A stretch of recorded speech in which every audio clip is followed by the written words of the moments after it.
really be implemented the way that it was meant to be, what would need to happen here in Ohio? Well, I think there does need to be some type of statewide database.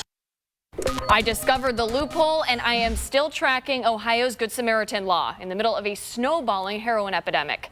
I've reported the law is tricky to enforce because no one's keeping track of overdoses. But the sheriff told me that's changing right now in Lake County. The Good Samaritan law. A statewide effort to save lives by granting a 911 caller and a person who overdoses on heroin immunity.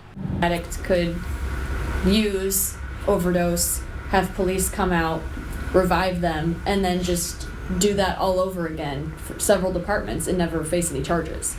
Correct. So, illegal drug users in Ohio are walking away from something like this, and they can legally, twice. After 2 bites of the apple, they can be charged or arrested. But that can only happen if someone keeps track. There's no statewide database for heroin overdose, hence the loophole. There's not a database that I can go to as a prosecutor to find out if they've used up their two. In Lake County, they're doing something about it.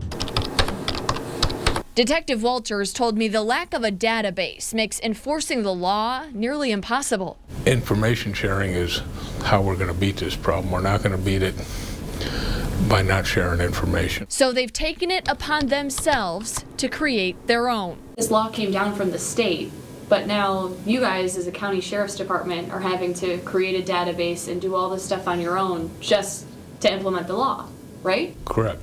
He's confident it will make enforcing this law and following up with repeat offenders possible, but it would be very helpful to have a state database, I think. I mean, the states put these requirements on us to try to comply with. Well, let's put the database in effect. Right now, about half the cities in Lake County are contributing to that database. The sheriff's department is still trying to get everyone on board. And while it's helpful in Lake County, that loophole still exists. So if someone overdoses outside county lines, there's still no way to track it.